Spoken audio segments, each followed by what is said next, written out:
विद्यार्थी मित्रांनो, आज आपण इकॉनॉमिक्स ऑफ डेव्हलपमेंट पेपर क्रमांक 6 या पेपरचा अभ्यास सुरू करणार आहोत. यामध्ये इकॉनॉमिक डेव्हलपमेंट, ज्याला आपण आर्थिक विकास असं म्हणतो, त्यामध्ये आर्थिक विकास म्हणजे काय, त्याचा नेमका अर्थ काय, त्याच्या वेगवेगळ्या विचारवंतांनी केलेल्या व्याख्या,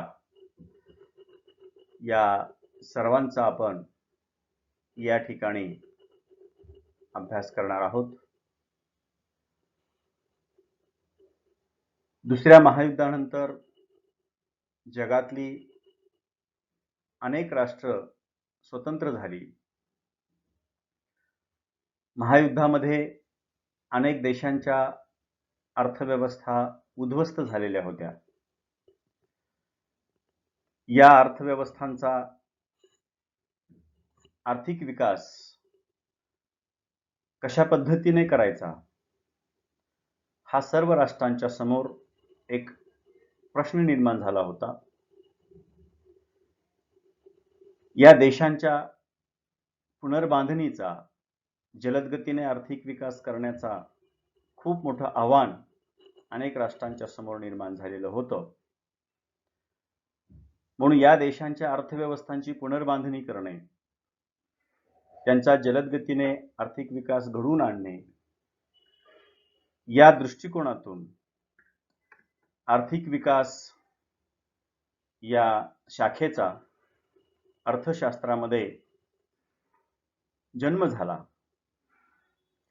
आणि या शाखेअंतर्गत या देशांना आर्थिक विकासाच्या संदर्भात भेडसावणारे जे प्रश्न आहेत, त्या प्रश्नांचा अभ्यास या आर्थिक विकास शाखेमध्ये करण्यात येऊ लागला. राष्ट्रांची पुनर्बांधणी करण्याच्या दृष्टिकोनातून देशाचा आर्थिक विकास जलद गतीने घडवून आणण्याच्या दृष्टिकोनातून या आर्थिक विकास या शाखेअंतर्गत वेगवेगळे सिद्धांत मांडले गेले. हे सिद्धांत केवळ विकसित देशांचा आर्थिक विकास कसा व्हावा, कसा घडवून आणावा या संदर्भातच नव्हते, तर जगामध्ये जे विकसनशील, अल्पविकसित, अविकसित जे देश आहेत, या देशांचा आर्थिक विकास कसा घडवून आणावा, या सर्व देशांची पुनर्बांधणी कशी करावी. दुसऱ्या महायुद्धामध्ये अनेक देशांच्या अर्थव्यवस्था उद्ध्वस्त झालेल्या होत्या. या अर्थव्यवस्थांना परत विकासाच्या मार्गावर घेऊन जाण्यासाठी, त्यांचा विकास घडवून आणण्यासाठी या आर्थिक विकास या संकल्पनेअंतर्गत वेगवेगळ्या अर्थशास्त्रज्ञांनी अनेक सिद्धांत विकसित केले, अनेक सिद्धांत मांडले. या सिद्धांताचा आपल्याला या ठिकाणी अभ्यास करायचा आहे. आर्थिक विकासाच्या प्रश्नाचा अभ्यास फार पूर्वीपासून केला जातो. ॲडम स्मिथ पासून ते आधुनिक अर्थशास्त्रज्ञापर्यंत अनेक सिद्धांत यामध्ये मांडले गेले. ॲडम स्मिथने आपल्या राष्ट्राची संपत्ती, ज्याला वेल्थ ऑफ नेशन, यामध्ये प्रत्येक देशाने आपला आर्थिक विकास कसा घडवून आणावा, प्रत्येक देशाने आपल्या देशाच्या संपत्तीमध्ये, आपल्या राष्ट्राच्या संपत्तीमध्ये वाढ कशी घडवून आणावी, याचा अभ्यास आपल्या ग्रंथामध्ये सांगितलेला आहे, मांडलेला आहे. त्या दृष्टिकोनातून त्यांनी आर्थिक विकासाचा सिद्धांतही आपल्या वेल्थ ऑफ नेशन या ग्रंथामध्ये मांडलेला आहे. राष्ट्राच्या संपत्तीचे स्वरूप आणि तिची कारणमीमांसा, हा जो काही विषय किंवा हा जो काही ग्रंथ ॲडम स्मिथ यांनी मांडला, आणि त्या ग्रंथामध्ये संपत्तीचे स्वरूप आणि तिची कारणमीमांसा, संपत्ती कशी वाढवावी, एखाद्या देशाने अधिक बलवान, अधिक सामर्थ्यवान कसं व्हावं, तर ॲडम स्मिथच्या मते ज्या देशाकडे अधिक संपत्ती आहे, तो देश अधिक सामर्थ्यवान होतो, बलवान होतो. त्याला आपल्या देशाचा विस्तार करता येतो आणि अधिक सामर्थ्यवान होता येतं.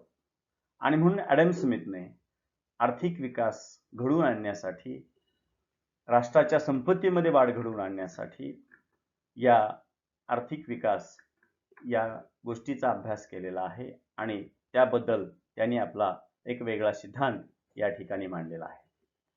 आर्थिक विकास हा जगातील सर्वच राष्ट्रांचं मुख्य उद्दिष्ट आहे. फक्त विकसित देशांच्या समोरच हा प्रश्न नाही, तर जगातल्या अल्पविकसित, अविकसित राष्ट्रांच्या समोरही अशा प्रकारचा हा प्रश्न निर्माण झालेला आहे. म्हणून आपल्या देशाचा, आपल्या राष्ट्राचा जलद गतीने आर्थिक विकास कसा घडवून आणावा, हा जो काही प्रयत्न जगातले अनेक देश करतायत, त्या दृष्टिकोनातून वेगवेगळ्या सिद्धांताचा आपण या ठिकाणी अभ्यास करणार आहोत. हे वेगवेगळे सिद्धांत कोणते आहेत ते आपण सविस्तर पाहणार आहोत. आर्थिक विकासाचा जेव्हा आपण विचार करतो तेव्हा रशिया हा एक देश आपल्या समोर उभा राहतो की ज्या रशियाने आपल्या देशाचा आर्थिक विकास जलद गतीने घडवून आणण्यासाठी आर्थिक नियोजनाचा वापर केला, आर्थिक नियोजनाचा अंगीकार केला आणि आर्थिक नियोजनाच्या माध्यमातून अल्प कालावधीमध्ये, अतिशय कमी कालावधीमध्ये रशियाने आपल्या देशाचा जलद गतीने आर्थिक विकास घडवून आणला. त्याचबरोबर आज आधुनिक तंत्रज्ञान याचा वापर करूनही मोठ्या प्रमाणामध्ये आर्थिक विकास घडवून आणता येऊ शकतो. आणि म्हणून आज जगामध्ये 2019-20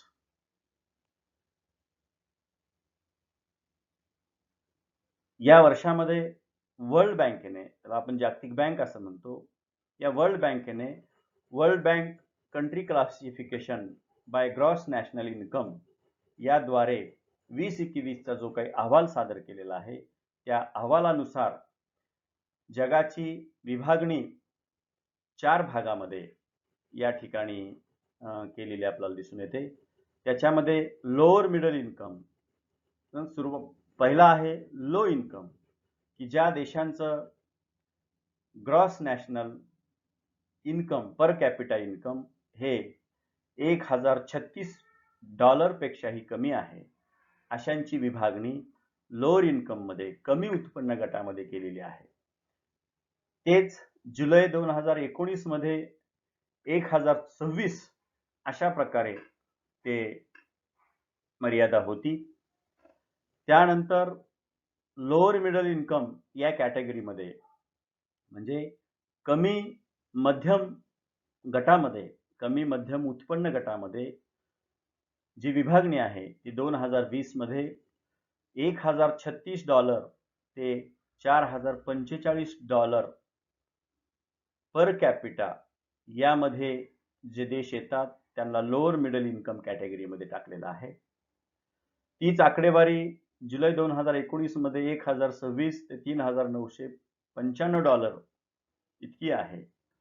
त्यानंतर अप्पर मिडल इन्कम ही जी तिसरी कॅटेगरी आहे, उच्च मध्यम उत्पन्नाचा गट, की ज्यामध्ये जुलै 2020 मध्ये जो जागतिक बँकेने आकडेवारी जाहीर केली त्यामध्ये $4046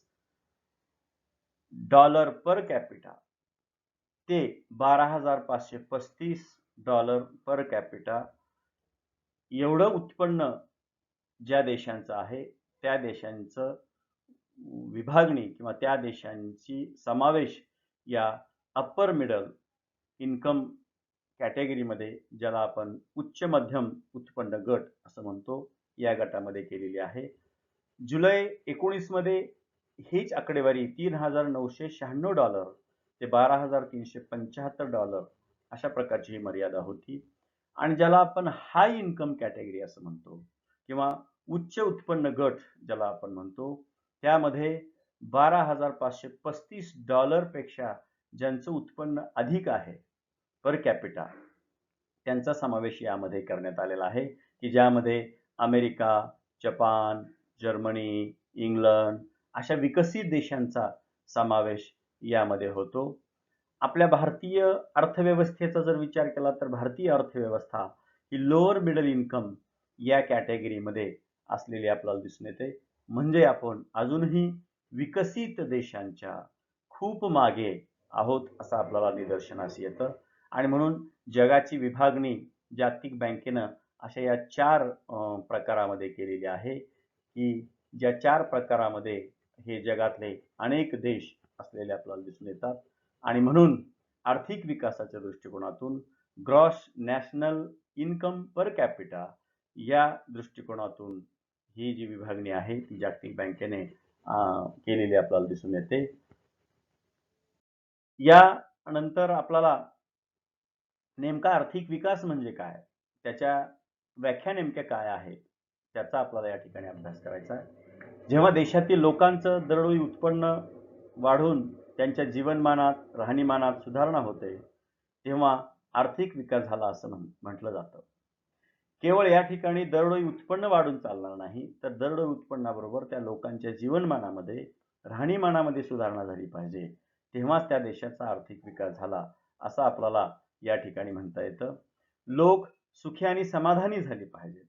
केवळ उत्पन्नात वाढ करून चालत नाही, उत्पन्न हा एक घटक घेऊन चालत नाही, तर उत्पन्नाबरोबरच आर्थिक विकास ही एक व्यापक संकल्पना आपण जेव्हा म्हणतो, तेव्हा त्या संकल्पनेमध्ये आर्थिक उत्पन्न एवढाच घटक येत नाही, तर लोकांच्या जीवनामध्ये जे वेगवेगळ्या अशा प्रकारची अंग असतात, ज्यामध्ये साहित्य आहे, संगीत आहे, कला आहे, तत्वज्ञान आहे, अशा अनेक अंगांनी लोकांचे जीवन हे समृद्ध होत असतं. आणि म्हणून लोक सुखी आणि समाधानी केव्हा होतील, तर जेव्हा आर्थिक उत्पन्नाबरोबर, आर्थिक उत्पन्नाच्या वाढीबरोबर त्यांच्या जीवनमानामध्ये, त्यांच्या राहणीमानामध्ये सुधारणा होते. आणि त्याचबरोबर त्यांच्या विविध अंगांचा, जसे की साहित्याचा अंग आहे, संगीत आहे, कला आहे, तत्वज्ञान आहे, अशा विविध अंगांचा जेव्हा विकास होतो, तेव्हाच खऱ्या अर्थाने त्या देशाचा आर्थिक विकास झाला असं आपल्याला म्हणता येतं. हा आर्थिक विकास हा कशावर अवलंबून आहे, तर त्या देशातल्या साधन सामुग्रीवर आर्थिक विकास अवलंबून आहे. त्या देशामध्ये असणारी साधनांची उपलब्धता किती आहे, त्याचबरोबर त्या साधनांचा वापर करण्यासाठी त्या देशातल्या लोकांना स्वातंत्र्य मिळतं काय, म्हणजे साधनांची उपलब्धता आणि त्यांना मिळणारं स्वातंत्र्य, यावरही त्या देशाचा आर्थिक विकास हा अवलंबून असतो. काही शास्त्रज्ञांच्या मते भौतिक साधनांच्या अथवा वस्तूच्या निर्मितीमध्ये होणारी वाढ, यावरही त्या देशाचा आर्थिक विकास अवलंबून असतो. म्हणजे त्या देशामध्ये जेव्हा अधिक भौतिक साधनांची निर्मिती होते, वस्तूंची निर्मिती होते आणि त्यामध्ये सातत्याने वाढ होत असेल, तर त्यालाही त्या देशाचा आर्थिक विकास होतो आहे असं आपल्याला म्हणता येईल. वाहतूक, दळणवळण, पायाभूत सुविधा या सर्व गोष्टींमध्ये जेव्हा वाढ होते, तेव्हा त्या देशाचा आर्थिक विकास होत आहे किंवा झपाट्याने होतो आहे असं आपल्याला म्हणता येऊ शकतं. आणि म्हणून एखाद्या देशाचा आर्थिक विकास हा त्या देशाच्या उपलब्ध असणाऱ्या साधनसामुग्रीवर आणि त्या साधनसामुग्रीचा वापर करण्याचं जेव्हा लोकांना स्वातंत्र्य असतं, तेव्हा त्याच्यावर त्या देशाचा आर्थिक विकास अवलंबून असतो. याचबरोबर आणखीन एक गोष्ट आर्थिक विकासाच्या दृष्टिकोनातून महत्त्वाची आहे, ती म्हणजे त्या देशातल्या लोकांची मनोवृत्ती कशी आहे. ठेविली अनंती तैसेची राहावे, अशा प्रकारची जर मनोवृत्ती असेल, तर त्या देशातला आर्थिक विकास होऊ शकत नाही. भलेही त्या देशामध्ये साधनांची उपलब्धता असली, नैसर्गिकदृष्ट्या तो देश श्रीमंत असला, तरीही त्या देशाचा आर्थिक विकास हा जलद गतीने होऊ शकत नाही. याच्या बाबतीमध्ये आपल्याला भारतासारख्या देशाचं उदाहरण घेता येऊ शकेल. भारत हा नैसर्गिकदृष्ट्या अत्यंत संपन्न आणि श्रीमंत देश आहे. भारताला खूप मोठी नैसर्गिक साधन सामुग्री मिळालेली आहे, खनिज संपत्ती आहे, समुद्रकिनारा आहे. भारतामध्ये मोठ्या प्रमाणामध्ये सुपीक जमीन मोठ्या प्रमाणामध्ये आहे, जंगल संपत्ती भारतामध्ये मोठ्या प्रमाणात आहे, भारतामध्ये मनुष्यबळ मोठ्या प्रमाणामध्ये आहे. सगळ्या दृष्टिकोनातून भारत हा अनुकूल असतानाही आज भारताला आपल्याला लोअर मिडल इन्कम मध्येच आपल्याला दिसते आपली अर्थव्यवस्था. त्याचं कारण काय आहे तर त्या देशातल्या लोकांची मनोवृत्ती. ही मनोवृत्ती त्या देशातली राजकीय परिस्थिती, त्या देशातली आर्थिक परिस्थिती, त्या देशातली धार्मिक परिस्थिती, त्या देशातली सांस्कृतिक परिस्थिती, या सर्व परिस्थितीवरून त्या लोकांची मनोभूमी तयार होत असते. त्या देशातलं राजकारण काय, त्या देशातल्या राजकीय लोकांची प्रवृत्ती काय आहे, त्या देशातल्या राजकीय लोकांची भूमिका काय आहे, या सर्व गोष्टीवरून देशातल्या लोकांची मनोवृत्ती तयार होत असते आणि ही मनोवृत्ती ही आर्थिक विकासाला कारणीभूत ठरत असते. म्हणून लोकांची मनोवृत्ती प्रेरित करणं, चांगली घडवणे, लोकांची मनोवृत्ती ही विकासाला अनुकूल तयार करणे, हे देशातल्या राजकीय लोकांचं, देशातल्या शास्त्रज्ञांचं, देशातल्या विचारवंताचं हे काम असतं. परंतु लोकांची मनोवृत्ती जर विकासाला अनुकूल असेल, लोकांची मनोवृत्ती जर विकासाला प्रेरक असेल, तर त्या देशाचा आर्थिक विकास जलद गतीने घडून येऊ शकतो. आणि म्हणून आपण नेहमी असं म्हणतो की आपल्या देशामध्ये नेहमी असं म्हटलं जातं की ठेविली अनंती तैसेची राहावे. अशा प्रकारची ही मनोवृत्ती आर्थिक विकासाला मारक आहे. अशा प्रकारची जर मनोवृत्ती असेल तर त्या देशाचा आर्थिक विकास हा घडून येऊ शकत नाही. आणि म्हणून ही मनोवृत्ती बदलणं गरजेचं आहे. आपल्या देशात उपलब्ध असलेली साधन सामुग्री, त्याचा वापर अधिकाधिक करणे आणि देशाचा आर्थिक विकास जलद गतीने घडवून आणणे, ही प्रवृत्ती लोकांमध्ये निर्माण झाली पाहिजे. तरच देशाचा आर्थिक विकास हा जलद गतीने घडून येऊ शकतो. आणि म्हणून ही आर्थिक विकास ही एक सतत चालणारी प्रक्रिया आहे, दीर्घकालीन प्रक्रिया आहे, सातत्याने चालणारी प्रक्रिया आहे आणि ती दीर्घकालीन आहे. आणि म्हणून आर्थिक विकास आज झाला आणि उद्या आर्थिक विकास करायची आपल्याला गरज नाही, आर्थिक विकास आपला संपलेला आहे, असं होऊ शकत नाही. आज जगामध्ये जे विकसित देश आहेत, जे हाय इन्कम कॅटेगरीमध्ये मोडतात, त्या देशामध्ये सुद्धा ही आर्थिक विकासाची प्रक्रिया सातत्याने चालत असते. आणि म्हणून ही एक दीर्घकालीन प्रक्रिया आहे. ही आर्थिक विकास ही एक व्यापक संकल्पना आहे, सतत चालणारी ही प्रक्रिया आहे.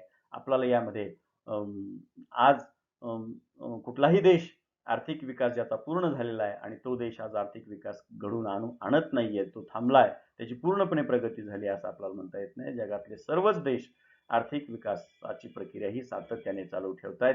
ही एक दीर्घकालीन अशा प्रकारची प्रक्रिया आहे आपल्याला म्हणता येतं.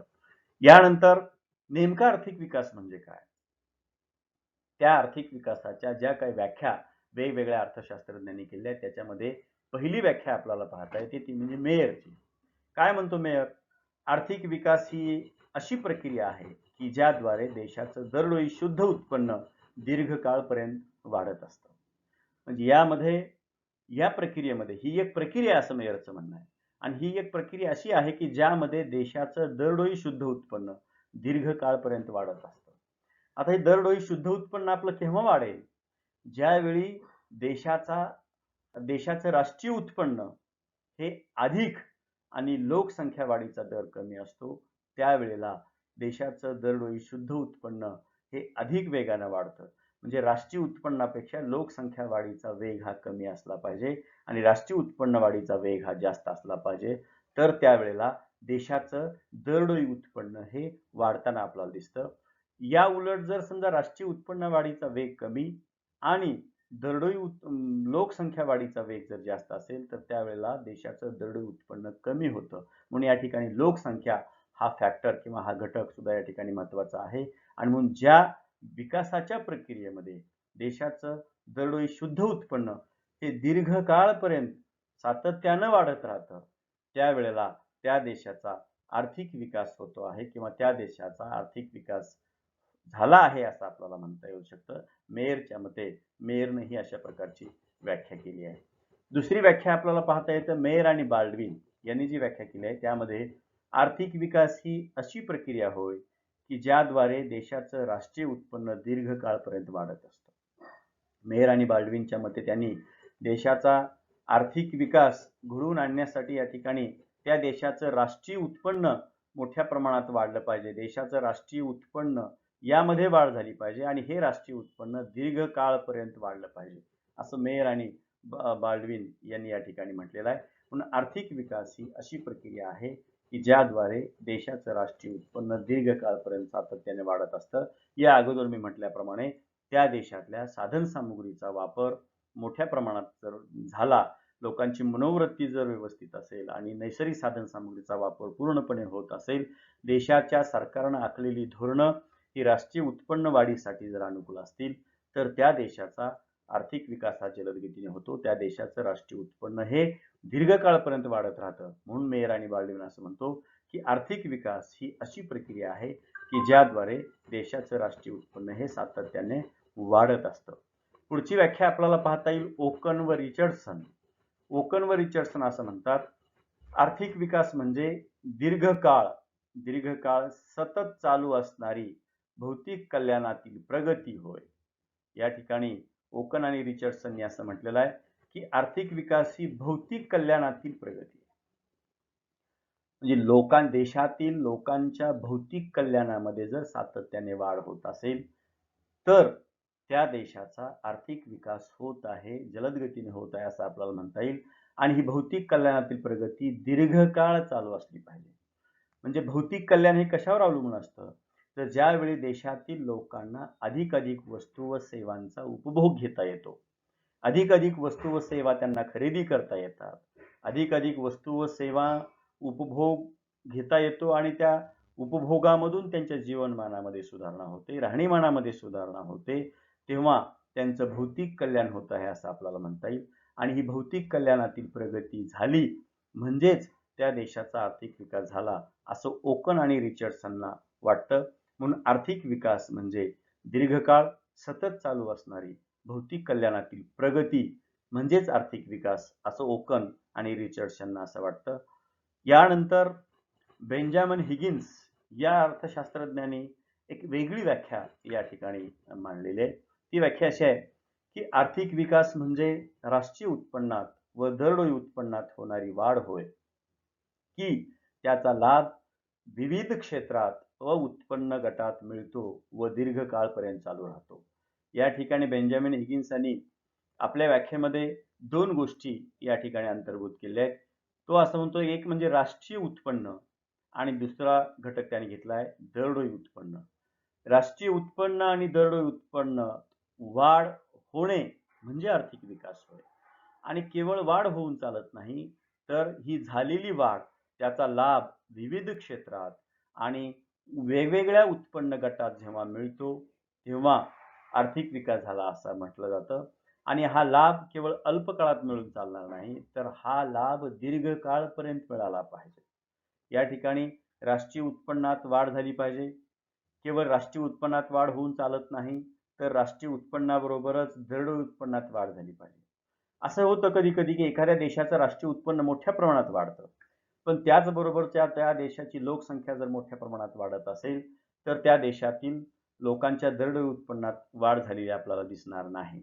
आणि म्हणून बेंजामिन हिगिन्स यांनी या तीन अर्थशास्त्रज्ञांच्या व्याख्येच्या पुढे जाऊन मेयर आणि बाल्डविन, ओकन व रिचर्डसन यांच्याही पुढे जाऊन तो असं म्हणतो की केवळ राष्ट्रीय उत्पन्न वाढून चालणार नाही, तर राष्ट्रीय उत्पन्नाबरोबर त्या देशातील लोकांच्या दरडोई उत्पन्नामध्ये वाढ झाली पाहिजे.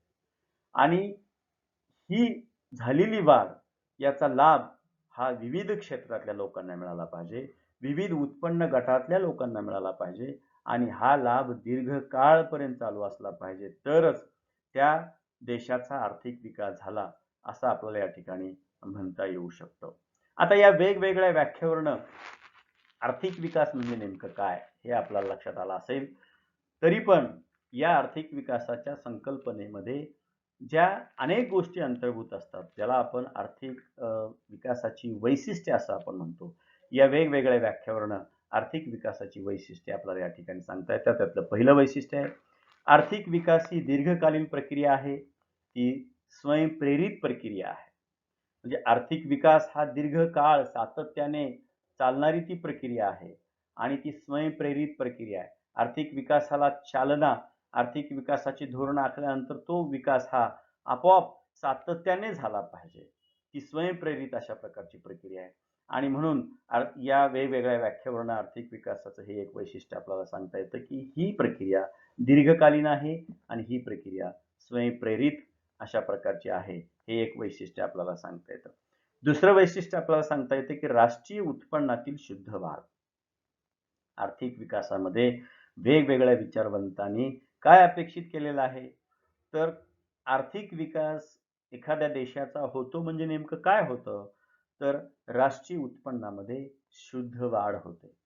म्हणजे एखाद्या देशाचं राष्ट्रीय उत्पन्न निर्माण करण्यासाठी जो काही खर्च येतो, तो खर्च वजा जाता, तो घसारा वजा जाता, जे उत्पन्न शिल्लक राहतं त्या उत्पन्नामध्ये जेव्हा वाढ होते त्याला आपण शुद्ध उत्पन्न असं म्हणतो की निव्वळ उत्पन्न असं म्हणतो. ही निव्वळ वाढ किंवा ही शुद्ध वाढ जेव्हा अधिक होते तेव्हा त्या देशाचा आर्थिक विकास झाला असं आपल्याला म्हणता येतं. म्हणून हे एक वैशिष्ट्य आपल्याला सांगता येईल. तिसरं वैशिष्ट्य असं आहे, एखाद्या देशाचा आर्थिक विकास होतोय म्हणजे काय, तर त्या देशातल्या वास्तव उत्पन्नामध्ये वाढ झाली पाहिजे. आता हे वास्तव उत्पन्न काय आहे, तर त्या देशातील वस्तू व सेवांच्या निर्मितीमध्ये होणारी वाढ आणि वस्तू व सेवांचं वास्तव मूल्य यामध्ये जेव्हा अधिकाधिक वाढ होते तेव्हा त्या देशाचा आर्थिक विकास झाला असं आपल्याला म्हणता येतं. एखाद्या देशाच्या आर्थिक वर्षामध्ये, जसं की भारताचं आर्थिक वर्ष हे 1 एप्रिल ते 31 मार्च असं जे आर्थिक वर्ष आहे, त्यामध्ये होणाऱ्या वस्तू व सेवांची निर्मिती आणि त्याचे मूल्य यामध्ये जेव्हा वाढ होते तेव्हा त्या देशाच्या वास्तव उत्पन्नात वाढ झाली असं आपल्याला म्हणता येतं. म्हणून एखाद्या देशाच्या राष्ट्रीय उत्पन्नाची आपण जेव्हा गणना करतो तेव्हा त्या देशाच्या आर्थिक वर्षामध्ये जेवढ्या वस्तू व सेवांची निर्मिती होते आणि त्याचं जे वास्तव मूल्य असतं त्या वास्तव मूल्यामध्ये जेव्हा वाढ होते तेव्हा त्या देशाचा आर्थिक विकास झाला असं आपल्याला म्हणता येईल. म्हणून वास्तव उत्पन्नातील वाढ म्हणजे त्या देशाच्या आर्थिक विकासातील वाढ असं आपल्याला म्हणता येईल. म्हणून एक तिसरं वैशिष्ट्य या ठिकाणी सांगितलं होतं की एखाद्या देशाचा आर्थिक विकास झाला की नाही हेच पाहायचं असेल तर त्या देशाच्या वास्तव उत्पन्नात वाढ झाली पाहिजे, लोकांच्या उत्पन्नामध्ये वाढ झाली पाहिजे असं आपल्याला म्हणता येईल. म्हणजे लोकांना अधिकाधिक वस्तू व सेवांची खरेदी जेव्हा करता येऊ शकते, त्यांना अधिकाधिक वस्तू व सेवा जेव्हा मिळू शकतात तेव्हा लोकांच्या वास्तव उत्पन्नात वाढ झाली पाहिजे असं म्हणतात. केवळ पैशातील उत्पन्नात वाढ होऊन चालत नाही, वस्तूचं बाजारातील मूल्य हे लक्षात घेऊन केवळ आपल्याला चालणार नाही. कारण पैशातील किंवा वस्तूची जी किंमत आहे त्याप्रमाणे जर आपण राष्ट्रीय उत्पन्न काढलं तर एखाद्या देशाच्या राष्ट्रीय उत्पन्नामध्ये वाढ झालेली आपल्याला दिसून येऊ शकते, परंतु त्यापेक्षाही त्या देशाच्या वस्तू व निर्मितीमध्ये, वस्तू व सेवांच्या निर्मितीमध्ये वाढ होणं गरजेचं आहे, तरच त्या देशाचा आर्थिक विकास झाला असं आपल्याला म्हणता येऊ शकतं. चौथं वैशिष्ट्य आपल्याला सांगता येईल दरडोई उत्पन्नात होणारी वाढ. आता पण या ठिकाणी राष्ट्रीय उत्पन्नात होणारी वाढ ही घेतलेली आहे आणि त्याचबरोबर दरडोई उत्पन्नात होणारी वाढ घेतली. काही वेळेला एखाद्या देशाच्या राष्ट्रीय उत्पन्नात वाढ झालेली आपल्याला दिसून येते, पण त्या देशाच्या दरडोई उत्पन्नात वाढ झालेली आपल्याला दिसून येत नाही. कारण या ठिकाणी लोकसंख्या हा घटक अधिक महत्त्वपूर्ण ठरतो. एखाद्या देशाच्या राष्ट्रीय उत्पन्नात वाढ होते, पण त्याचबरोबर त्या देशाची लोकसंख्या जर वाढत असेल तर त्या देशातील लोकांच्या दरडोई उत्पन्नात वाढ होऊ शकत नाही. आणि म्हणून विकासाची ही व्यापक संकल्पना स्पष्ट करत असताना, त्याची वैशिष्ट्ये पाहत असताना आपल्याला केवळ राष्ट्रीय उत्पन्नातील वाढ लक्षात घेऊन चालत नाही, तर त्या देशाच्या दरडोई उत्पन्नात जर वाढ होत असेल तरच त्या देशाचा आर्थिक विकास झाला असं आपल्याला म्हणता येईल. कारण दरडोई उत्पन्नात होणारी वाढ या ठिकाणी महत्त्वाची आहे. जागतिक बँकेनं जो अहवाल सादर केलेला आहे, ज्या 4 कॅटेगरीमध्ये जगातल्या वेगवेगळ्या देशांची जी विभागणी केलेली आहे त्यामध्ये सुद्धा ग्रॉस नॅशनल इन्कम म्हणजे gross national per capita income अशा प्रकारची गोष्ट किंवा अशा प्रकारचा घटक दरडोई उत्पन्नाचा हा घटक त्यांनी त्यामध्ये अंतर्भूत केला आहे. म्हणजे लोकांच्या दरडोई उत्पन्नात होणारी वाढ ही अधिक महत्त्वपूर्ण आहे. ती दरडोई उत्पन्नात वाढ होत असेल तरच त्या देशातील लोकांच्या जीवनमानामध्ये, त्या देशातील लोकांच्या राहणीमानामध्ये अधिक वाढ झालेली आपल्याला दिसून येते. कारण दरडोई उत्पन्नातील वाढीवरच त्या लोकांची खरेदी शक्ती अवलंबून असते, क्रय शक्ती अवलंबून असते. दरडोई उत्पन्नात वाढ झाली तरच ते लोक अधिक वस्तू व सेवांची खरेदी करतील, त्यांच्या राहणीमानात वाढ होईल आणि जेव्हा राहणीमानात वाढ होते, जीवनमानामध्ये वाढ होते, तेव्हाच त्या देशाचा आर्थिक विकास झाला असं आपल्याला म्हणता येऊ शकतं. याच्यानंतर आणखीन एक गोष्ट आपल्याला सांगते की भौतिक कल्याणात होणारी वाढ म्हणजे केवळ राष्ट्रीय उत्पन्नात वाढ होऊन चालत नाही, दरडोई उत्पन्नात वाढ होऊन चालत नाही, तर लोकांच्या भौतिक कल्याणामध्ये वाढ झाली पाहिजे. समजा लोकांच्या दरडोई उत्पन्नात ही वाढ झाली आणि त्याचबरोबर वस्तू व सेवांच्या किमती जर अधिक असतील तर लोकांना अधिकाधिक वस्तू व सेवांची खरेदी करता येऊ शकणार नाही. म्हणून लोकांचं हित वास्तव उत्पन्न जे सांगितलेलं आहे ती वास्तव उत्पन्नात वाढ झाली पाहिजे, म्हणजे लोकांना अधिकाधिक वस्तू व सेवा खरेदी करता आल्या पाहिजेत. आणि मग त्याच वेळेला ज्या वेळेला दरडोई उत्पन्नात वाढ होते त्यावेळेला वस्तू व सेवांच्या किमतीवरही नियंत्रण असलं पाहिजे. आणि म्हणून या ठिकाणी भौतिक कल्याणात होणारी वाढ ही सुद्धा अधिकाधिक महत्वाची आहे. जेव्हा लोकांना अधिकाधिक वस्तू व सेवा खरेदी करता येतील तेव्हाच लोकांच्या भौतिक कल्याणामध्ये वाढ होऊ शकते. आणि भौतिक कल्याणात वाढ झाली तरच लोकांचं जीवनमान राहणीमान यामध्ये सुधारणा होऊ शकते. किंबहुना जीवनमान राहणीमानामध्ये होणारी वाढ म्हणजेच लोकांच्या भौतिक कल्याणात होणारी वाढ असं आपल्याला म्हणता येतं. अधिकाधिक वस्तू व सेवांचा उपभोग लोकांना घेता आला पाहिजे तरच त्या देशातील लोकांच्या भौतिक कल्याणामध्ये वाढ होऊ शकते आणि त्याला आपल्याला आर्थिक विकास असं म्हणता येऊ शकतं. आधुनिक तंत्रज्ञानाचा स्वीकार आणि वापर ही घटक अत्यंत महत्वाचा आहे. आर्थिक विकास केव्हा होऊ शकतो तर जेव्हा त्या देशामध्ये आधुनिक तंत्रज्ञानाचा स्वीकार केला जातो, त्याचा वापर केला जातो, तर जलद गतीने आर्थिक विकास घडवून आणता येऊ शकतो. आणि म्हणून या ठिकाणी केवळ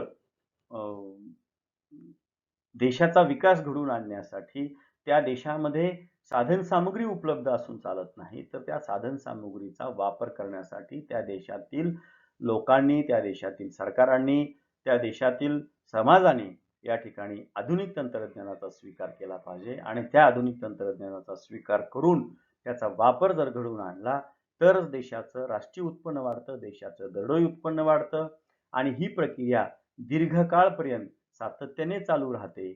म्हणून आधुनिक तंत्रज्ञानाचा स्वीकार आणि त्याचा वापर हा घटक सुद्धा या ठिकाणी अत्यंत महत्वाचा असं आपल्याला म्हणता येईल. हे एक आर्थिक विकासाचं महत्वपूर्ण अशा प्रकारचं वैशिष्ट्य आहे असं आपल्याला म्हणता येईल.